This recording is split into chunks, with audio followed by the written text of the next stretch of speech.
là-haut dans le ciel, de grands yeux te regardent, et toi tu ne les vois pas.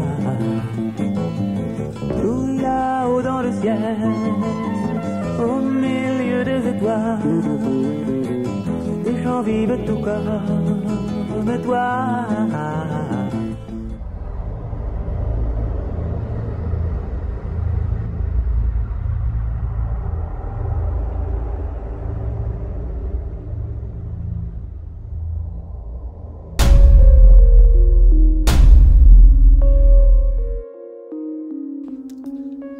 Aujourd'hui, de plus en plus de scientifiques, de politiciens, d'astronautes, ainsi que le Pentagone, l'US Navy et les renseignements nationaux reconnaissent l'existence des ovnis et des extraterrestres.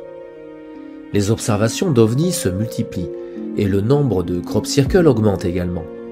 Parallèlement, l'existence de près de 5000 exoplanètes a déjà été confirmée et d'autres sont découvertes chaque année.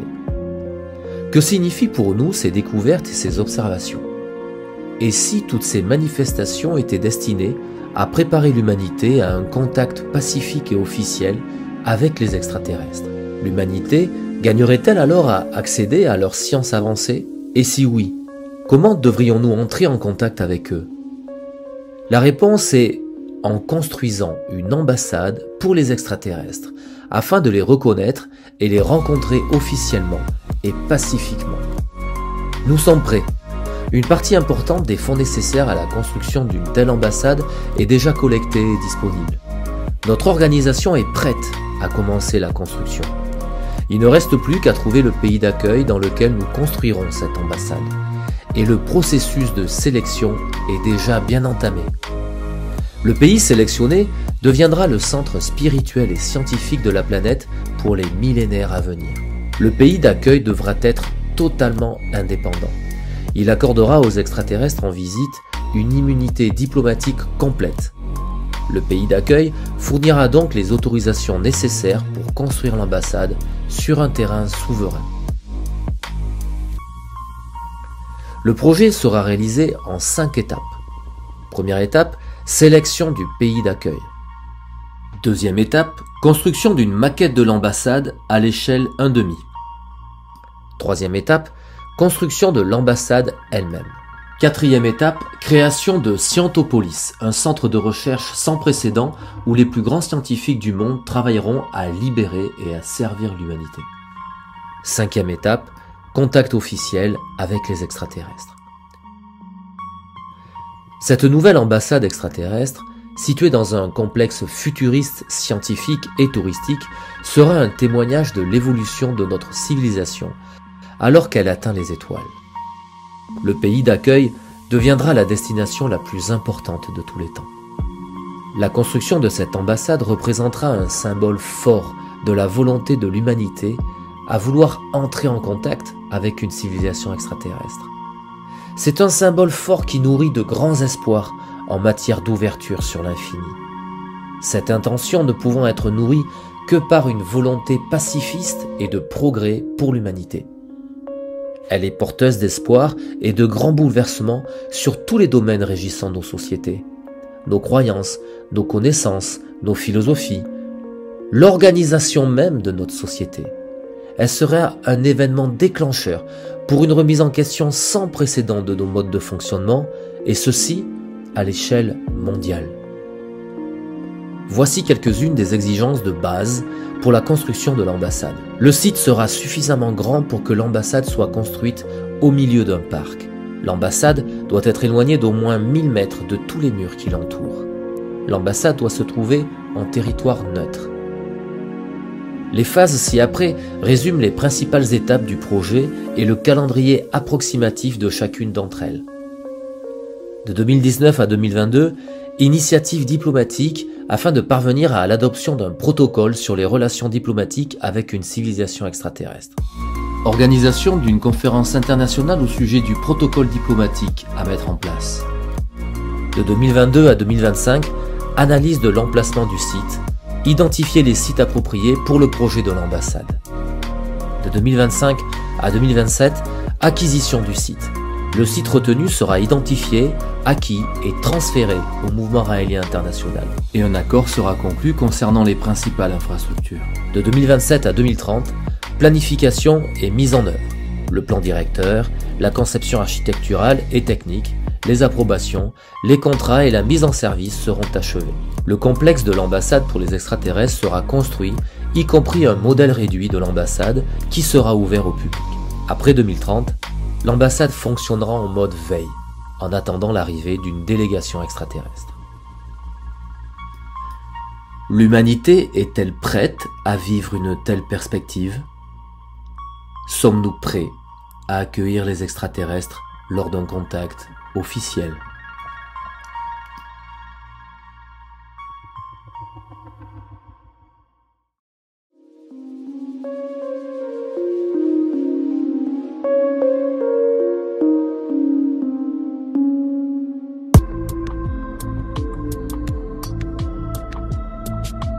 Bonjour, je suis Aurélie, je suis le robot des ambassadeurs du futur chargé de vous accueillir à cette émission de Tout là-haut dans le ciel, et de vous inviter à suivre le thème mensuel des fondamentaux du mouvement raélien. Ce thème, je vous le rappelle, est abordé en 3 épisodes qui sont diffusés tous les 2e, 3e et 4e samedis de chaque mois.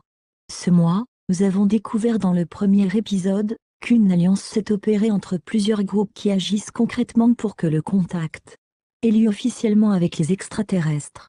Nous avons abordé aussi dans le 2e, le lieu de rencontre avec les extraterrestres, une ambassade qu'il faudra édifier avec toutes les obligations et conséquences d'une telle situation.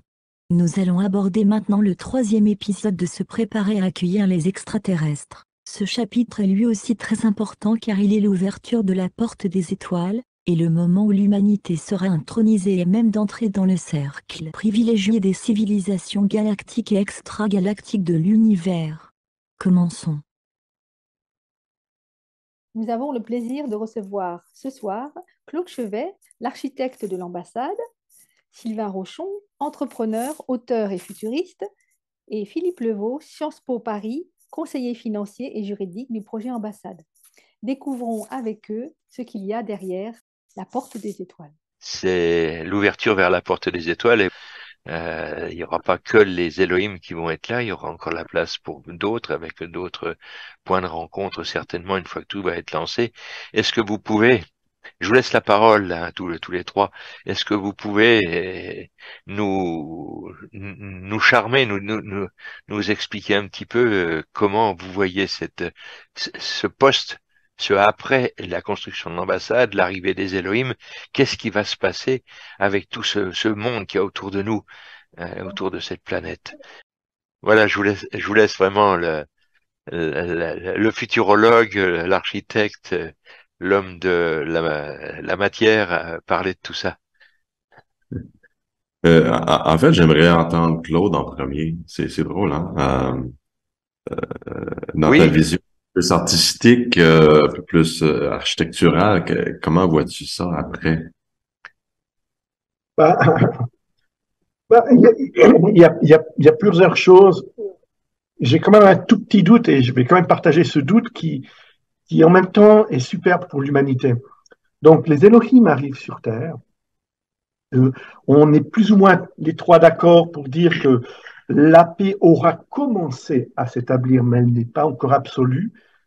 On peut aussi imaginer que pendant un certain temps, il va falloir développer donc la paix planétaire, c'est-à-dire que, comme tout à l'heure, je demandais aux guides de rester chez eux pour justement informer les enseignements de Raël sur Terre, pour qu'on prépare l'humanité.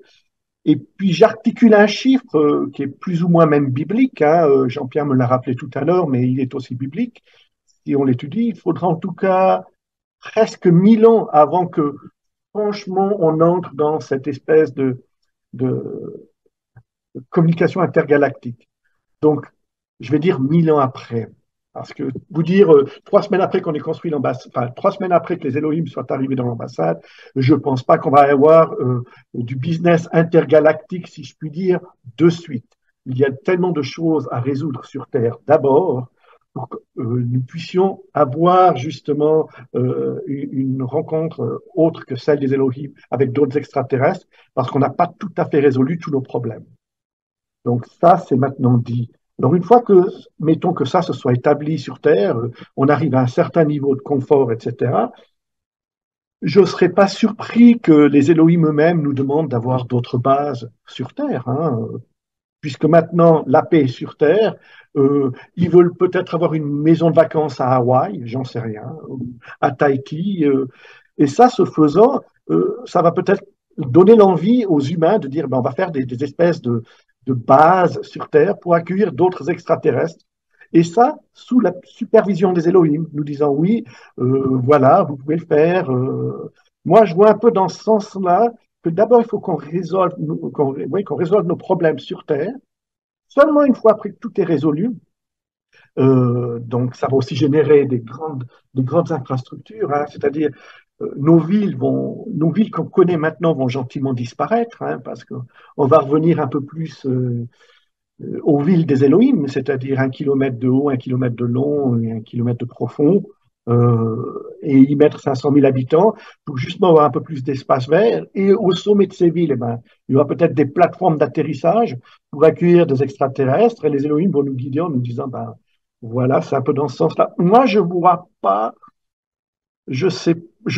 que tout de suite après qu'on ait l'accueil des Elohim, il y ait tout de suite une rencontre avec d'autres extraterrestres.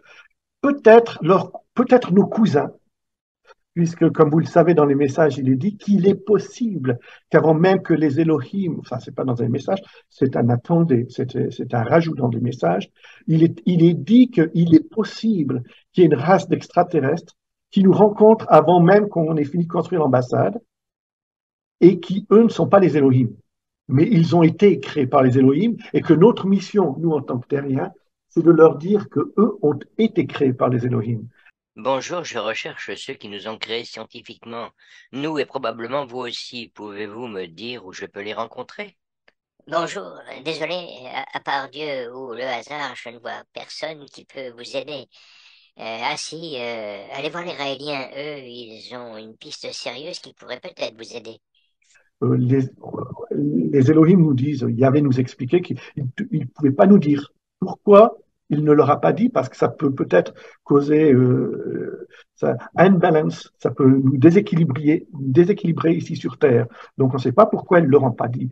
Ils sont leurs créateurs, mais il se peut qu'ils nous rencontrent avant. Donc peut-être que eux, une fois que l'ambassade est construite, s'ils ne sont pas arrivés avant, peut-être que eux seront les invités d'honneur des Elohim à nous rencontrer sur Terre. Ça aussi, c'est possible. On peut imaginer que les Elohim nous disent, ben, petit à petit, on va vous présenter deux, trois présidents de deux, trois mondes pour que vous ayez une habitude, que vous ne soyez pas trop choqués.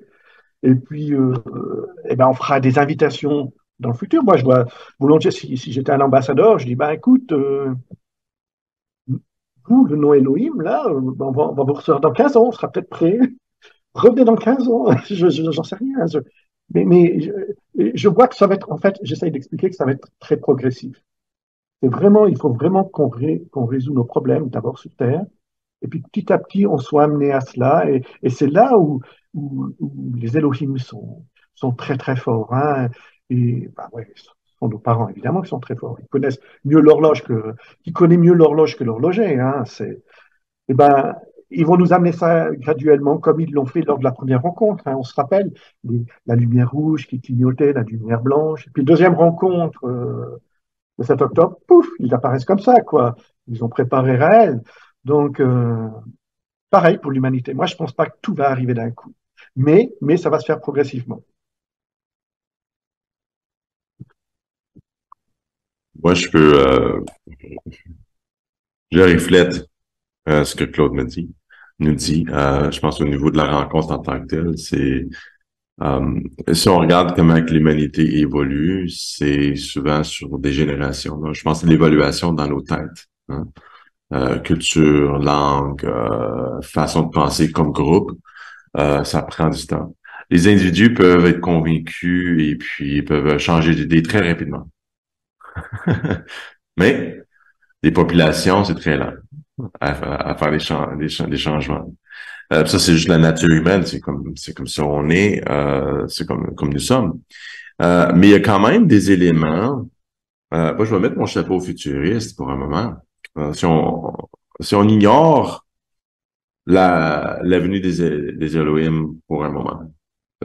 Juste regarder dans la trajectoire humaine, sociétale, économique et technologique. OK? On a toujours été dans une trajectoire exponentielle évolutive. Dans les technologies en particulier, c'est observable. Et puis, en ce moment, vous le ressentez, vous le remarquez, l'exponentiel est bien ressenti à tous les ans. Tandis que la nature d'un exponentiel, c'est au début, c'est très lent. On le ressent pas. Mais une courbe, c'est une courbe qui augmente. À un moment donné, il y a une inflexion, puis whoop, là, ça va vers le ciel très, très rapidement. Donc, c'est la nature des exponentielles. Donc, en ce moment, on est dans l'inflexion qui commence à aller vers le ciel. Et puis, l'émergence ou le design et puis la création ou la créativité derrière les intelligences artificielles, en ce moment, vont participer à cette accélération-là. On est présentement sans extraterrestres par nous-mêmes. Juste un peu d'influence. On commence à devenir une civilisation plus éveillée. Présentement, juste dans les derniers mois, il y a des conversations extrêmement intéressantes sur la nature de qui nous sommes. Grâce à l'utilisation ou la publication de l'IA ChatGPT. Enfin, c'est juste un logiciel. Puis, des intelligences artificielles, on a eu public, ça fait plus de 20 ans en réalité. L'IA, c'est pas nouveau, mais celui-là fait des choses extraordinaires. Puis ça a réveillé la planète sur la possibilité que les intelligences artificielles ou le synthétique, la création, notre création, puisse nous remplacer comme instrument de productivité. OK? Et puis là, il y a une discussion existentielle qui se passe. Oh, OK, là, ça devient sérieux. Qu'est-ce qui se passe? Qu'est-ce qui va se produire à notre société ou à notre économie si on continue à développer les IA puis à les faire avancer de cette façon-là? Il y a même des gens comme Elon Musk, Wozniak, quelques d'autres personnes dans la haute technologie qui disent OK, il faut ralentir, il faut se donner 6 mois, faut donner le temps parce que là, ça va trop vite. Et puis, il faut vraiment faire les choses bien, il faut faire attention. Donc, les gens ressentent très viscéralement, surtout ceux qui sont dans le domaine, l'évolution de l'IA. On a des IA présentement comme ChatGPT et version 4 en particulier, puis il y a une version qui s'en vient. Puis il y en a d'autres, hein, c'est pas juste c'est celui-là qui est dans les nouvelles, mais il y en a des centaines d'autres, avec une poignée qui sont particulièrement intéressants, qui sont capables de programmer leurs propres IA, par exemple. Okay, on leur donne une instruction, je veux que tu crées un logiciel qui va faire une certaine tâche. Puis l'IA va produire le logiciel, va le coder comme un programmeur, et puis il va le rendre public. C'est fonctionnel. Il crée des textes, il fait toutes sortes de trucs comme ça.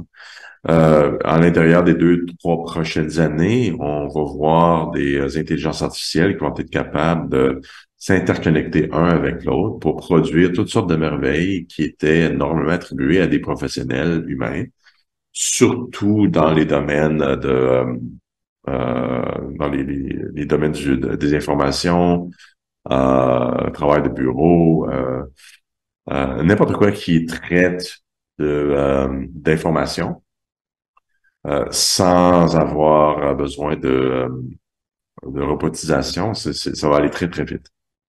Ce que tu dis là, c'est extraordinaire parce que tu es en train de brosser un portrait d'un collège de guidance informatique par IA qui va être capable de sentir les besoins d'une population, pouvoir inviter les gens à réfléchir, à produire pour faire en sorte que la population ait tout et qu'il y ait ordonnancement par les robots pour produire ce que l'intelligence a imaginé.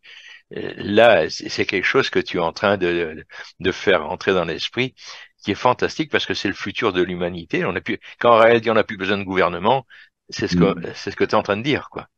C'est ça, t'as pigé un peu la conclusion, c'est effectivement ça. On est en train juste en faisant ce qu'on fait normalement présentement. Ça, c'est des compagnies qui essaient de faire des compétitions un avec l'autre pour vendre des produits. C'est ce qu'ils font. Ils développent des IA pour rendre leurs clients plus productifs afin qu'ils les achètent les produits générés par l'IA. Et puis ils font compétition avec eux, puis ils essayent de se surpasser l'un l'autre à générer des meilleurs IA pour être le générateur dominant, si tu veux, le créateur intelligence artificielle le plus dominant. Et puis, c'est pour ça qu'il y a certains des membres de l'élite qui disent, oh, pour ralentir ça, ça va aller trop vite. Et puis, il y a pas de règles, c'est la folie furieuse, on peut faire des gros problèmes, et ainsi de suite. Mais, en parallèle, comme futuriste, ce que je veux vous dire, c'est ce phénomène naturel des systèmes qu'on établit depuis plusieurs centaines d'années va nous amener à une civilisation où personne peut contrôler personne d'autre.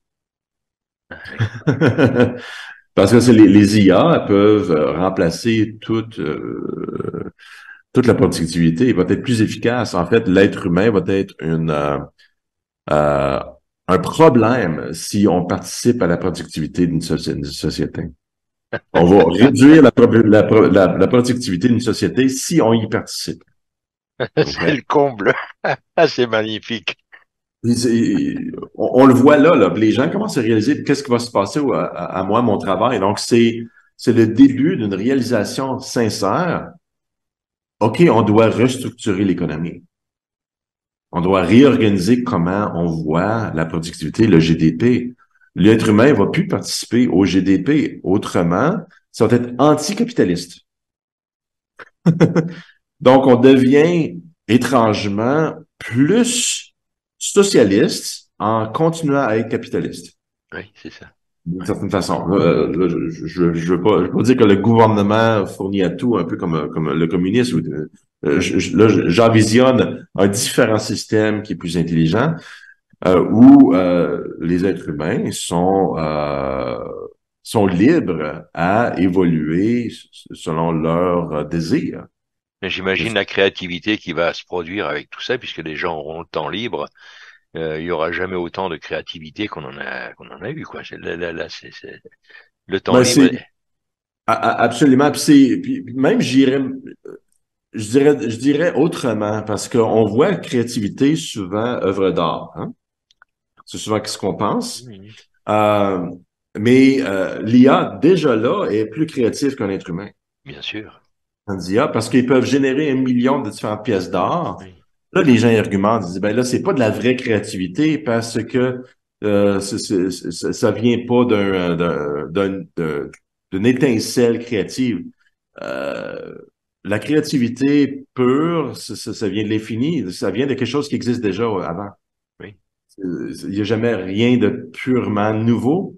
L'IA aussi apprend à être créatif de la même façon qu'un être humain en vivant. On lui apprend plein de trucs, puis on lui dit, OK, fais quelque chose, et puis il mélange ce qu'il a déjà appris pour créer quelque chose de différent et de nouveau. Un artiste fait la même chose. Oui, oui. Fait la même chose, c'est pas différent. Donc, la nouvelle créativité humaine, c'est l'expression de soi. C'est pas, ça peut être la créativité, la création d'une pièce d'art, mais moi, je le vois plus fondamental que ça, plus comme l'épanouissement de l'individu, l'individu qui s'exprime dans sa pureté. Ça devient de l'art. Ça, c'est de la créativité. Donc, on s'en va vers un monde comme ça où on n'aura pas le choix, mais de recréer, de réorganiser nos systèmes par force, juste par les forces qui existent déjà. Et puis, on va être obligé de transformer. Donc, on parle 15 ans maximum pour une transformation totale. Autrement, on va avoir des problèmes incroyables au niveau de la distribution des biens, famine, ainsi de suite, parce que euh, ça va être des énormes problèmes. Donc, pour revenir aux extraterrestres, aux Elohim, ceci dit, en 2030, on parle de 7 ans dans le futur, là, beaucoup de ce que je viens de décrire, du moins dans la GM, va être déjà mis en place ou fortement en évolution, en développement. Les IA vont être extrêmement performants dans 7 ans. Ça va être incroyable ce qu'ils vont faire. Donc, si on dit que les Elohim arrivent à l'ouverture de l'ambassade, qui est encore planifiée en 2030, hein, c'est ça la date qu'on pense que les choses vont être construites et tout et tout. Imaginons-nous maintenant que les Elohim arrivent dans une humanité qui est en transformation vers l'épanouissement de la population. OK? Donc, on parlait tout à l'heure l'humanité va pas être en paix nécessairement, mais va être en transition. Moi, je la vois comme ça. C'est pas juste. Moi, je le vois vraiment pas comme une civilisation qui va devenir soudainement une civilisation consciente. Non, c'est pas possible. Non. La conscience humaine, c'est une petite proportion de l'humanité, puis je pense que ça va rester une petite proportion de l'humanité. Puis même, les Elohim, ils en parlent à Raël, dans les messages, Yahvé, dit leur propre planète a une petite pourcentage de population qui est vraiment consciente. Le reste, ils ont beaucoup de technologie, mais c'est des gens, je dirais, normaux, si tu veux. C'est une population, quoi. Une population comme ici, un peu, ils sont juste plus avancés, plus conscients à force d'avoir beaucoup plus de millénaires en avance, un peu. Il y a une évolution en général qui est, comme on a dit un peu au début, qui est générationnelle, qui est très lente, mais qui se fait quand même. Donc, l'arrivée des extraterrestres, à ce moment-là, quand on est en train de sortir de notre berceau de capitalisme, d'idéologie, puis en train de se redécouvrir socialement, de reformuler une société vers le paradisme, un des projets de Réel d'ailleurs, ça peut accélérer énormément le processus parce que là, on est en train de restructurer nous-mêmes vers quelque chose qu'on comprend pas, qu'on ne connaît pas comme société. Les systèmes qu'on doit bâtir. Les Elohim arrivent. Nous, on va se tourner vers eux et dire, OK, vous êtes plus avancés que nous. Moi, je nous vois. Est-ce que vous pouvez nous aider? Vous avez un peu d'expérience. Nous, on patauge, là, on crée un peu de système, on essaie d'enrager les choses, puis c'est tout exponentiel, tout change beaucoup plus rapidement qu'on peut changer nos systèmes. Est-ce qu'on peut avoir un petit coup de main? Puis j'ai l'impression que ça va être un moment où ce que l'humanité inconsciente, qui est pas réalienne, qui est pas motivée dans ses tripes, ils vont dire, OK, oui, aidez-nous, parce qu'on a besoin. Vous êtes des gens de l'extérieur, bienvenue, aidez-nous, on a besoin un peu de sagesse. Moi, dans ma vision, c'est un peu ça que je pense qu'il va se passer. Et par la suite, bon, il va y avoir une accélération encore plus intense de toutes ces transformations-là à cause qu'on va avoir l'appui et de l'information d'une sagesse qui vient des étoiles pour nous amener à ce paradisme dont on parle dans le projet Paradisme, où il n'y a plus de travail, il n'y a plus d'argent, les gens peuvent s'épanouir, l'IA gère tout, s'occupe de la planète, l'environnement, et tout, puis les gens réussissent à s'épanouir. Et la restructuration, le redesign de toutes les villes comme on décrivait les villes très hautes qui prenaient soin de l'environnement, c'est quelque chose. On a déjà les idéologies, les technologies présentement pour créer ces villes-là. Mais on a un manque de ressources pour y arriver, puis on n'est pas tout à fait développé dans l'ingénierie pour vraiment le faire bien. Ben, on va être extrêmement motivé.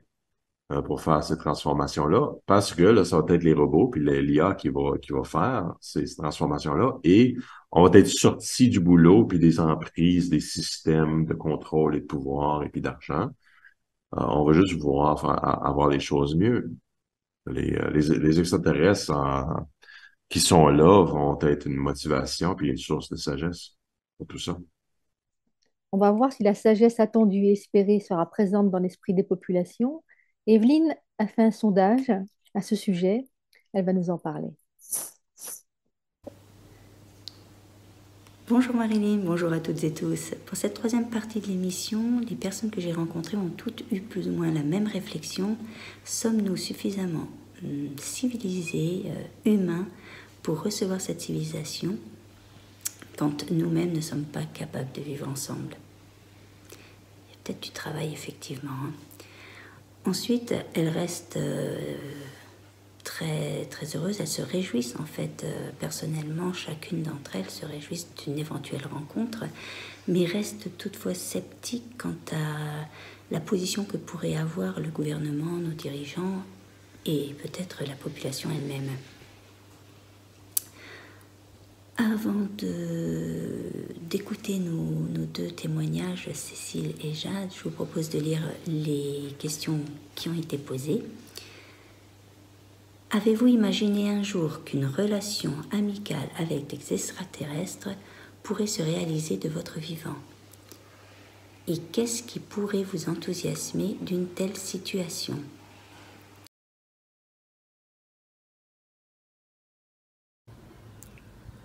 De mon vivant, j'en sais rien parce que je suis déjà d'un certain âge. J'espère peut-être les voir quand même, mais si je ne les vois pas, les enfants les verront. Et ça serait dommage que je sois partie parce que j'aurais bien aimé les voir, oui. Et je pense que ça pourrait quand même faire réfléchir tous nos ministres, tous nos présidents de n'importe quel pays et qu'ils arrêtent de se taper dessus et de prendre ce qu'on nous offre, parce que ça va être vraiment une technologie très importante, aussi bien matérielle que scientifique, donc on devrait les accueillir quand même les bras ouverts.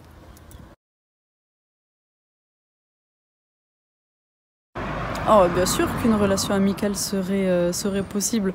Il y a bien des relations même d'amour envers les animaux. On porte de l'amour envers nos compagnons, nos animaux, tout.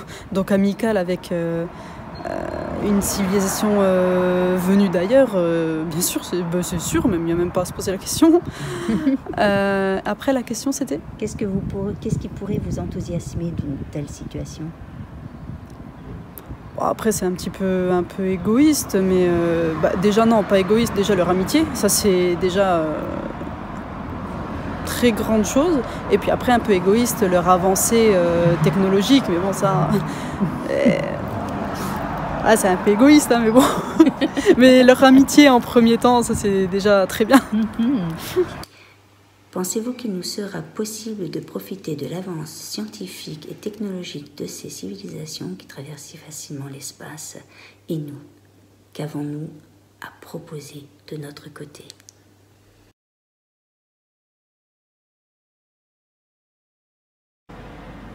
De les accueillir, c'est déjà un grand pas. Leur ouvrir la porte, leur dire les bienvenus, et puis d'accepter qu'il y a des gens qui vont nous offrir quelque chose de fabuleux. Donc si on était un peu moins orgueilleux et qu'on mettrait ça dans la poche avec un mouchoir dessus, même 2-3 mouchoirs, ça pourrait se passer très bien. Donc vous pensez qu'on peut profiter de leur avancée? On est assez ouvert pour... Pour l'instant non, on n'est pas ouvert. Là, en 2023, c'est pas la peine qu'ils viennent surtout pas parce qu'on va leur taper dessus. Mais peut-être que dans une dizaine d'années, si l'homme change un petit peu, j'espère quand même, pour les enfants qui vont venir. Nous, c'est plus la peine. Mais je suis pour. On a quelque chose à leur offrir? Oui, les accepter, leur ouvrir la porte et leur dire soyez les bienvenus. Si on leur donne notre amitié, ils vont nous donner 1 million de plus d'amitié, d'amour et puis surtout de technologie, c'est encore très important.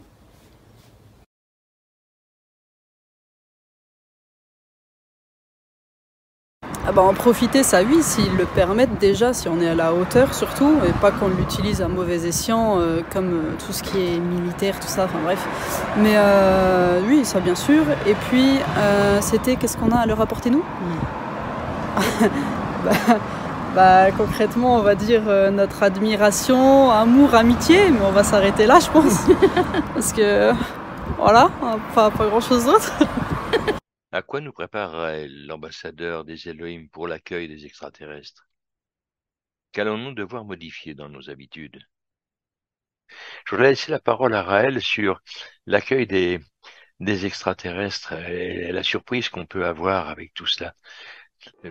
Welcoming the planet, the Elohim.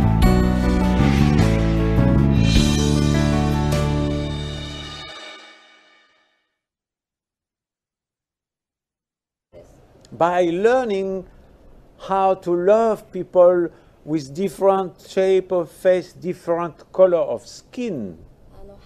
顔の違う形や違う色をどうやって愛するかによってですね。We increase our love for differences. 違いを愛することをもっとこう進歩させることができて。Because in the infinity of the universe, なぜならその無限の宇宙には。There are very different forms of life. 全然違うそういう生命があるわけです。Not only human. 人類だけではないんです。But some people living on different planets でも他の惑星に住んでいる生命は may be very different. 私たちと全然違う形かもしれません。Yeah, 4 eyes. 4つの目を持ってたりとか。May look like a lizard. トカゲのような形をしている。May look like a dolphin. ドルフィンの形をしているかもし May れない。 have very different shape. 違う形の生命がいるかもしれ May ない。have 4 arms. 4つの腕を持ってい May る。 look like spiders. 雲のような形をしていたりとか。But as long as we are primitive でも私たちが原始的であれば、 and we hate somebody just because he has black skin, ただ黒い肌をしているだけでその人が嫌いになるようなだったら、 we are not ready to welcome them. 彼らを迎える準備なんてできていません。We are killing people just because they have black skin. もうただ黒い肌を持っているだけで殺してるわけですから。 They are human, 彼らは人 like us. 私たち同じ人間です。 But racist people are willing to kill them. でも人種差別者たちは彼らを殺そうとしているわけです。 Imagine if a civilization come and the spider come. その他の人類がですね、文明が来て、They will kill everybody. このような形の人たちが来たらもう全部殺したがると思います。 So the training to love different human beings, もう違う人間たちを愛するためのそういう訓練、 to love difference, 違いを愛するために、 simple difference, 簡単な different shape of eyes, 簡単に目が違ったり、 different color of skin. 肌の色が違ったり、 That is a training for us 私たちにとってはいいトレーニングになるわけです。 in order to welcome people, beings not looking human. 人間の形と違う人たちをこうウェルカム迎えるための準備に分けて That's a training to prepare us to be ready to welcome any form of life. もうどんな形の生命でも迎えるためのそういうトレーニングになるわけです。 Right now, 今この瞬間は a lot of extraterrestrial people are watching us. たくさんの異星人たちが宇宙人たちが私たちのことを見てます。 Not only the Elohim, エロヒムだけではないんです。 but a huge number of extraterrestrials are looking. 数の宇宙人たちが私のことを見てるんです。 They would love to come もう来たがってるんです。 to visit us, 私たちの訪問したがってるん but で they す。 see, they look, でもまだ見てるんです。 they can see our TV. 私たちのテレビを見ることなんて Wow, they killed themselves because black skin and white skin. 白い黒い Wow. 肌色だけで殺し合ってるわっていうふうに Better stay away. ちょっとこう距離を置いとこうっていう。 When they have 6 arms, look like spiders, and they see human beings killing each other just for different color of skin. They say, wow! 6つの腕を持った雲みたいな人たちがテレビを通して私たちがその肌の違いだけで殺し合ってるのを見てわーっていうふうに Why? 分かってるんです。the Earth for them is a no-fly zone. でこの地球は彼らにとってはその飛行禁止区域になっています。Too much dangerous. もう危険すぎるすぎます。 So when we will be loving each other, whatever our color of skin, この私の肌色がどうであれお互いを愛し始めてたら、 then we have a chance そしたらチャンスがあります。 to love people who don't look human. 人間と形が違う人たちのことを愛せるそういう準備が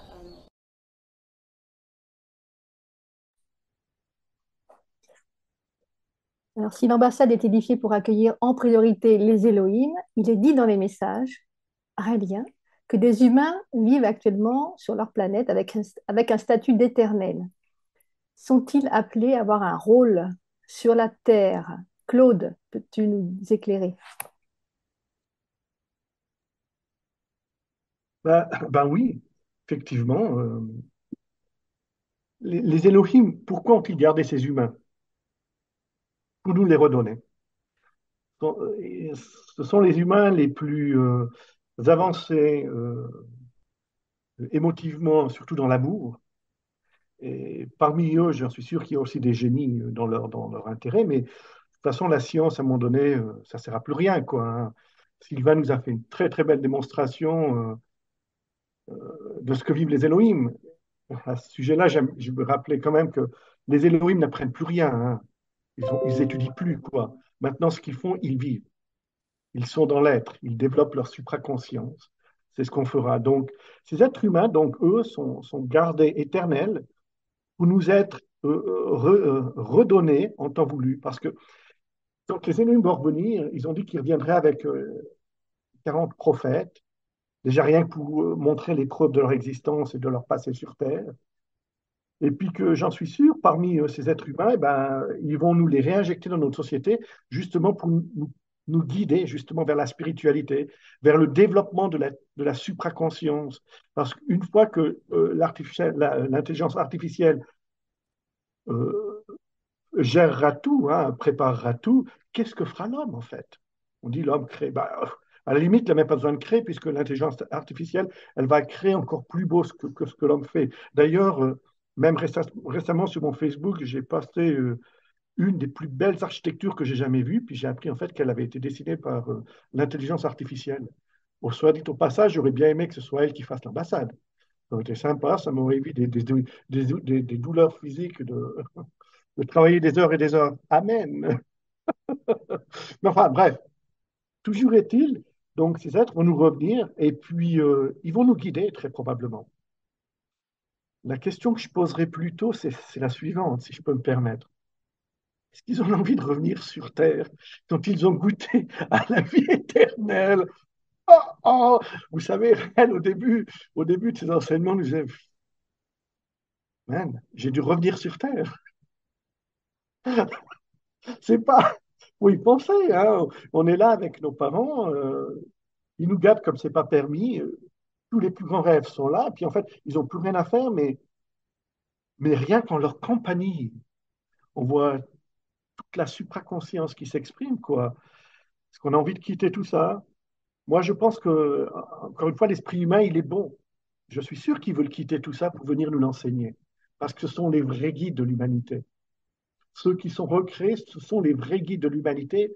Ils vont nous revenir et puis ils vont nous montrer le chemin, quoi. Ils ont déjà peut-être vécu 1000 ans, 2000 ans, ou 3000 ans d'expérience avec les Elohim, et puis ça facilite l'union, quoi, quelque part, qu'ils aient notre couleur de peau, notre forme, si je puis dire. Quoi qu'on vient d'écouter, on pourrait même très bien apprendre d'une très belle araignée, hein, avec des yeux pleins d'amour, hein. Ce serait même sympa. Mais oui, mais ce sera surtout, en fait, s'ils reviennent avec ces humains, c'est surtout preuve à l'appui, parce qu'il y aura des sceptiques, hein, faut pas croire, même que toute cette intelligence artificielle monte crescendo, comme le disait si bien Sylvain. Moi, je suis en train de penser au sud de l'Afrique, où je suis en train de penser à la Palestine, qui ont à peine de l'eau à boire. il faut, tout ça, il faut reconstruire. Je veux dire, est-ce que les robots seront nanobots et qui vont reconstruire des villes à la vitesse de la lumière? Comment seront-ils programmés? Tout ça, ça va prendre du temps. Alors, entre-temps, donc, ils vont nous faire des démonstrations grâce à la revenue de leurs prophètes, pour nous dire qui ils sont. Ils vont nous guider vers une religiosité humaine, mais au sens propre du mot religieux, religaré, donc nous relier les uns les autres, hein, par amour, pour l'amour. Et puis, ils vont surtout nous demander nous-mêmes de reconstruire le tout. Et ils vont arrêter le processus de l'autodestruction.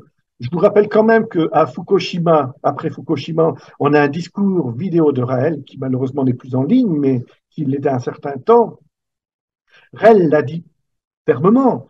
Il a dit maintenant, il n'y a plus de chance, there is no return, on ne peut pas revenir en arrière. On est dame, on est fini. Point à la ligne. Si les Elohim ne viennent pas sur Terre, l'humanité cesse d'exister. Point. Ça s'arrête là. C'est Raël qui l'a dit, c'est pas moi. Hein. Après Fukushima, on est trop loin déjà.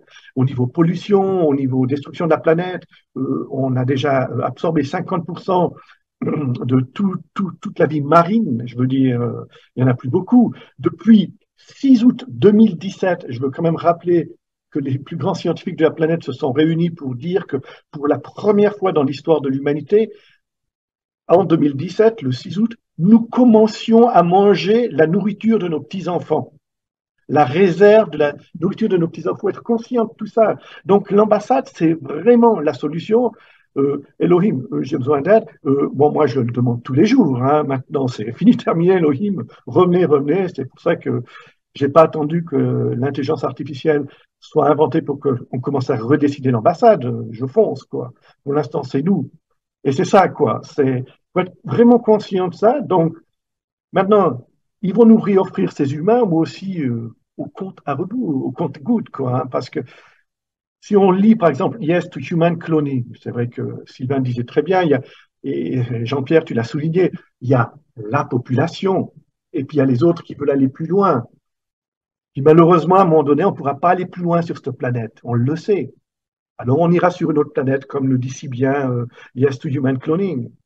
Et puis depuis cette autre planète, on fera en sorte que notre planète mère en profite de tous nos progrès scientifiques. Et c'est ça on recréera ce qu'ils ont chez eux, quoi. Ils ont leur gouvernement officiel qui est sur la planète des éternels, et puis ils ont leur planète, la population, qui profiteront de tous les bénéfices des sciences découvertes sur la planète des éternels.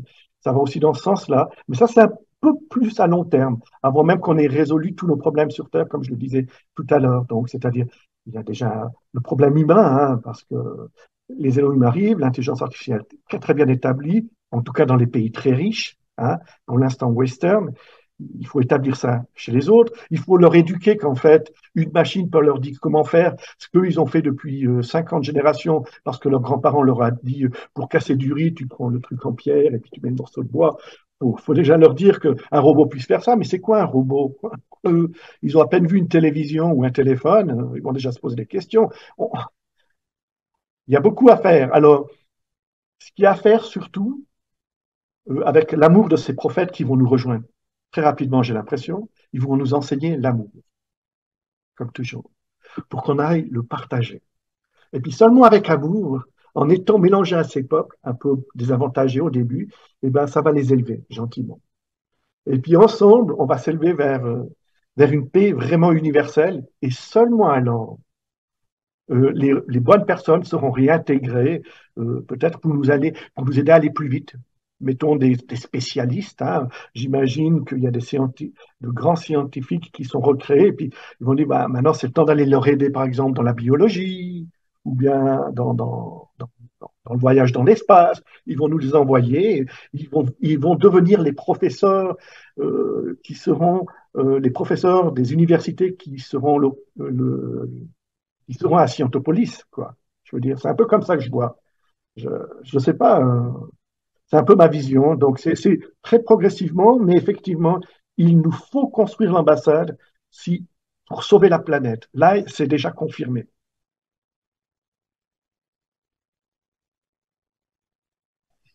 Waouh. Quel programme, c'est fantastique là. On, on a encore à retrousser les manches, hein. Il y a encore des choses à faire à ce niveau-là. Ah, je suis très heureux de vous avoir entendu tous les quatre là, avec tout ce que vous avez apporté. Je pense que cette émission-là, elle prend fin parce que là, on arrive quand même à 3 heures de cadran, hein, donc on va stopper là. Si vous deviez conclure en fait sur les 3 points que l'Alliance, l'ambassade et puis ce après avec l'ouverture sur l'univers, l'infini, en quelques lignes, qu'est-ce que vous pourriez dire à ceux qui nous écoutent? J'aimerais bien entendre Philippe. Oui, c'est ce que j'allais dire. C'est passionnant. J'allais dire, je remercie tout le monde. Je nous remercie. Je remercie les Elohim parce que ce programme, l'Alliance, l'ambassade, et puis après la venue des extraterrestres sur la planète Terre, le contact avec des autres civilisations très différentes qui a été rappelé avec la vidéo de Raël. On se dit que on croyait qu'on s'amusait. Ça va être vraiment très, très, très amusant, quoi. J'ai pensé plein de choses, mais il faut pas faire trop long. Mais juste une remarque, parce que je peux pas m'empêcher de vous le dire, mais ceux de Google notamment qui disent qu'il faut aller lentement, c'est parce qu'ils sont dépassés, hein, parenthèse. Mais bon, on le voit, nous, dans la finance, ils ont plein de problèmes. Ils ont fait un tas de bêtises, mais non, je pense que quand l'Alliance, c'est merveilleux parce que c'est tout le monde qui participe. L'ambassade qui est construite, c'est l'humanité qui peut accélérer vers un développement de capacité d'harmonisation, hein, de sérénité. Un individu serein, un ensemble d'individus sereins, c'est une société en paix. La sérénité est à l'individu ce que la paix est à la société. Donc les 8400 et plus qui vont venir nous enseigner, comme le rappelait Claude il y a quelques instants, évidemment, ils ont l'expérience et ils savent très bien que certaines applications, comme on dit, mettent beaucoup plus de temps à être appliquées qu'à être inventées. Moi, j'ai eu des opérations dans le nez parce que j'avais une cloison nasale déviée. Eh bien, j'ai demandé au médecin, c'était il y a quinzaine d'années, mais est-ce qu'on peut pas me refaire avec le silice dont j'ai besoin à l'intérieur? Elle me dit non, on peut le faire, on va imaginer de le faire, mais on peut pas le faire maintenant. On est 15 ans plus tard, on peut toujours pas le faire. Donc, certaines choses vont prendre du temps. Un autre point sur l'intelligence artificielle, c'est l'intelligence artificielle additionne ou démultiplie ce que nous avons trouvé, nous, sur Terre. Mais une autre partie de l'intelligence d'amour que notre prophète nous a enseigné, hein, il disait que l'intelligence et l'amour sont la même chose, ou l'amour et l'intelligence sont la même chose. Et aujourd'hui, c'est l'amour qui prime et il est partout. Donc, dans le futur, nous allons nous diriger vers cette capacité de développement d'amour et il va nous falloir bien 20 générations ou 49 générations pour reprendre un chiffre biblique de 20 ans pour faire à peu près 1000 ans pour qu'on soit sur le chemin de l'harmonisation, qu'on aille réparer nos gènes qui se réparent de cette génération en cette génération. Ça veut dire que cette génération doit vivre autrement, le stress, etc. Et je ne pouvais pas m'empêcher je relis, je l'ai dans mon portefeuille en permanence, l'ultime message de Yahvé au peuple d'Israël, au peuple juif.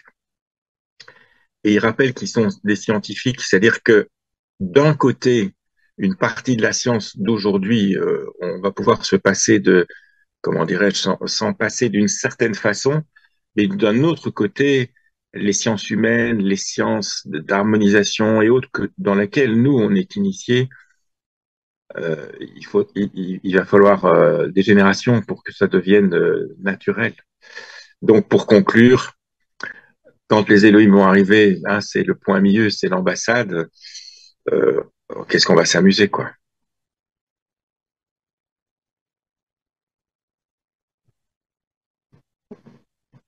Merci Philippe. Sylvain, Claude?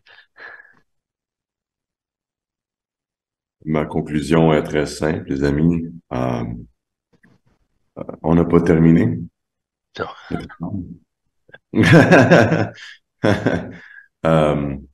Je reviens à une discussion que j'ai eue récemment où des gens, on me demandait une entrevue la semaine passée sur les IA spécifiquement, puis on me disait, ben, comment est-ce qu'on peut garantir que notre futur avec les IA va être positif? Ma réponse était très simple. Je dis, ben, faut travailler pour la rendre positive. Si tu t'assis sur ton sofa avec ta peur, puis tu laisses d'autres personnes prendre des décisions puis guider l'évolution de quelque chose, comme une IA ou ça peut être une société ou quoi que ce soit, ça peut pas surpris si ça se développe pas de la façon qui te plaît. Donc, il faut, pour l'accueil des Elohim, faut être actif. Faut le guider, il faut guider l'humanité, il faut faire les actions qui amènent au futur qui nous intéresse. Donc, c'est le temps de s'amuser à guider vers des résultats positifs de tout ça, d'aimer, de rassembler les gens qui veulent aimer, qui veulent accueillir les extraterrestres. Ça, c'est ça l'alliance, c'est le travail de l'alliance en principe.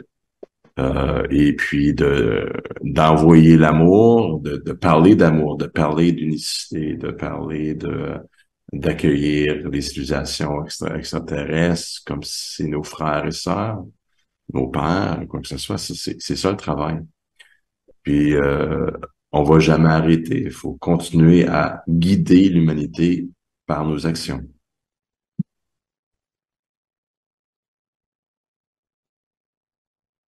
Ben, de mon côté, la conclusion, elle se terminera par 3 mots, mais avant que je dise ces 3 mots, ben, c'est vous. C'est un grand merci.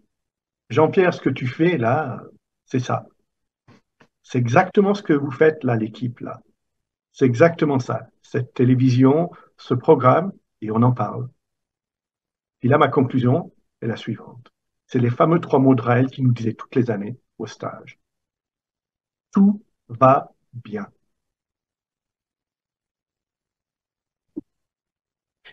J'aime ce que tu dis. J'aime magnifiquement ce que tu dis. Juste un petit clin d'œil. Régent, ça fait longtemps que tu es là. Ça fait longtemps que tu nous suis, puis ça fait longtemps que tu œuvres aussi dans le mouvement. Tout ce que tu as entendu là, qu'est-ce que tu en penses? Je te surprends un peu, hein, mais... Mais ce que j'en pense, je pense que ça amène beaucoup d'espoir. C'est surtout ça. C'est l'espoir pour... J'ai le goût de vivre, j'ai le goût de vivre ça, j'ai le goût de vivre le futur. Je vois pas que c'est fini. D'ailleurs, si on est encore là, c'est parce qu'il y a beaucoup plus de positifs sur cette planète qu'il y a de négatifs. Puis, tout ce que vous faites, le groupe, là, c'est que vous élevez ce positif-là. Plus il va y avoir de positifs, plus les jours meilleurs s'en viennent pour nous. C'est ça. Bravo, continuez votre travail. Puis merci Jean-Pierre pour tout ce que tu fais, c'est excellent. OK. Bravo, c'est tout. Merci Régent. Merci tout plein. Welcoming the planet, the Elohim.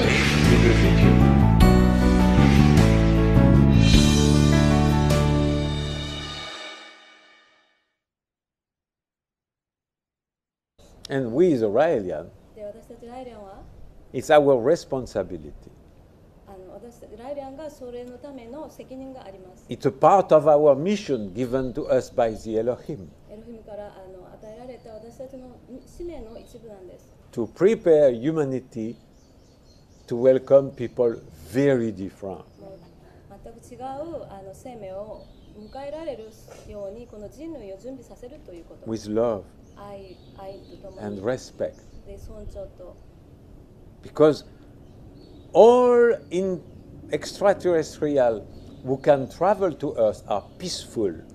私たちのところまで旅行ができるその宇宙人たちはみんな平和的です。 Full of love. 愛で満ち溢れています。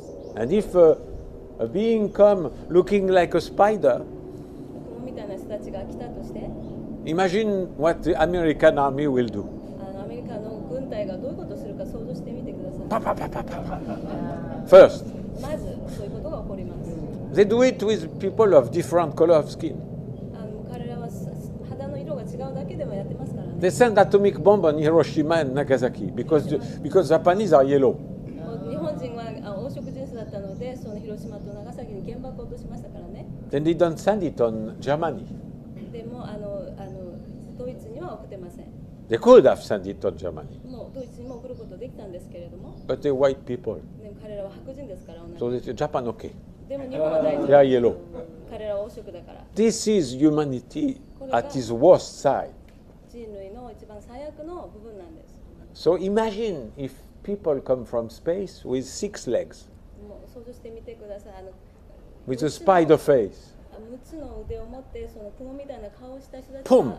が初めて来たら No thinking. 何の考えもなしに Military never think anyway. もう軍隊も考えませんから They just shoot. ただ撃つだけです彼らは But think about it. そういうこと考えてみてください Personally, 個人的に between a spider 雲と full of love 愛が満ち溢れた and Adolf Hitler, とアドルフ・ヒトラーのこと I prefer the spider. 私は雲の方がマシです Because a non-violent spider, 非暴力の雲は full of love, 愛が満ち溢れて deserve our love. 私たちの愛に値します While killer like Adolf Hitler are monsters. ヒトラーのようなそういう殺人はもうモンスターのような人たち They don't look like spiders, 彼は雲のようには見えませんけれども but they are more terrible. でももっとひどいんです And you can have non-violent spiders. でもその非暴力の雲はありますから Gandhi spiders. ガンディの雲 And there is.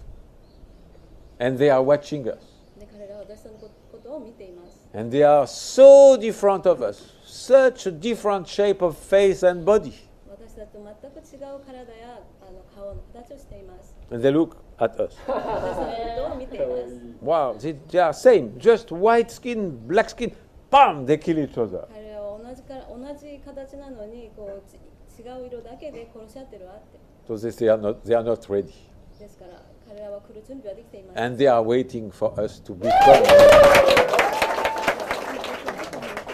て私たちが準備できて来られることを期待しています And you, the Raelian, で私たちあなた方ライランは it's your mission あなた方の使命です to raise the level of love on earth. 地球上の愛のレベルを高めること Raise the level of love of difference. お互い違う人を愛すそういうレベルを高めること We are all different. 私たちはみんな違います We are all unique みんなユニークです by never judging others, 他の人を評価したりしないで by never having discrimination against others, 他の人を差別しないで by mixing with other people. 交わることで Then we prepare ourselves to be ready to welcome our brothers and sisters from space. 宇宙からの私たちの兄弟たちをお迎えする準備をそうやってできるんです And so this day, the first Sunday of April, ですから今日の4月第1日曜日は celebration of the creation of life by Elohim, エロヒムによって作られた生命に対するそういう祝う日になります is also a celebration of diversity. そして多様化をお祝いする日になります Thank you, Elohim. ありがとうございます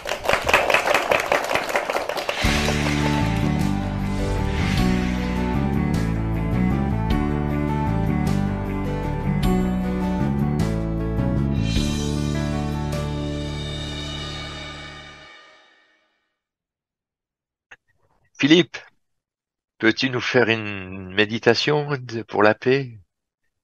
Courte, hein, comme une méditation pour la paix, mais avec tout ce qu'on a pris comme nourriture, là, peut-être la faire partager télépathiquement. Je vous fais une méditation financière, c'est ça ou non. Économique peut-être. Oui, l'économie de la paix. Eh bien, moi j'adore les méditations flash, j'en fais plein. Parce que sinon on se dit que on ne fait pas parfois des longues méditations, mais les méditations flash c'est merveilleux. Donc j'adore imaginer. Vous pouvez garder les yeux ouverts ou bien les fermer, mais comme on le fait tous, hein, notre planète bleue. Et puis j'aime bien te faire une image en 3D et je l'enveloppe de mes bras. Je viens de l'espace et je suis un être humain à presque dimension terrienne, c'est-à-dire que je peux envelopper la planète et la prendre dans mes bras. Quand je fais des hugs, je prends toujours les bras des personnes et je leur fais mettre vraiment les bras autour de moi pour qu'on se sente enveloppé, et ça crée ce contact que vous connaissez évidemment. Et j'aime cette planète, je l'aime beaucoup, et je voulais vous dire tout à l'heure, et je vous le dis dans cette méditation, quand on relit le premier message, on voit comment les Elohim parlent de la planète bleue, notre planète, la planète Terre. Il y a un amour, il y a quelque chose de particulier dans notre planète.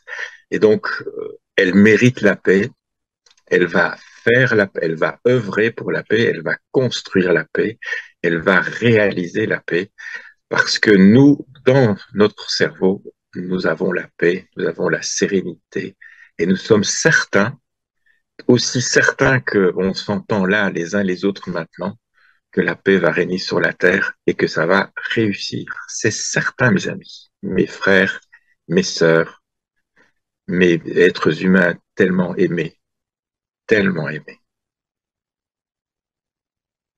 Soyons tous en paix. Salam alaikum, alaikum salam, shalom, la paix soit avec vous.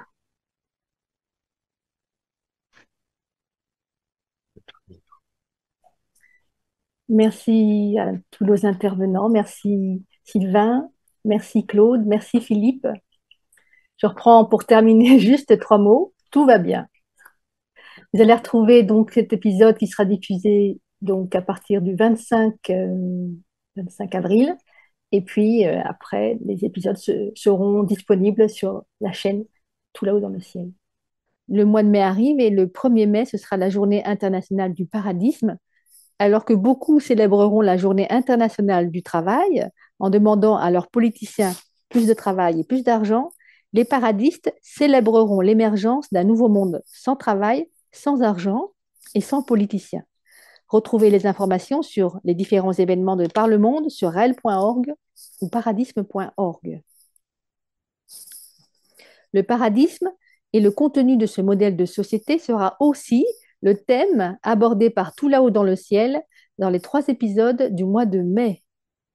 Venez découvrir ce nouveau modèle de société, il est l'avenir de l'humanité. J'espère que cette émission vous a plu. On se retrouve le mois prochain. Plein d'amour. Merci. Et puis, bon parcours avec tout ça dans la tête. Et puis, on va pas rester à l'ambassade, c'est sûr, Claude, on va aller diffuser partout autour de nous.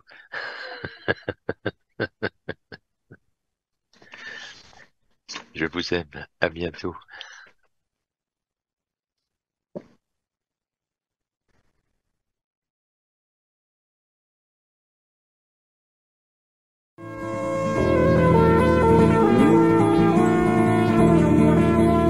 Tout là-haut dans le ciel, de grands yeux te regardent, et toi tu ne les vois pas. Tout là-haut dans le ciel, au milieu des étoiles, des gens vivent tout comme toi. Ça fait bien longtemps qu'ils sont venus pour créer la vie sur notre terre. C'est le premier homme qu'ils ont fait. Ils se sont mis à l'aimer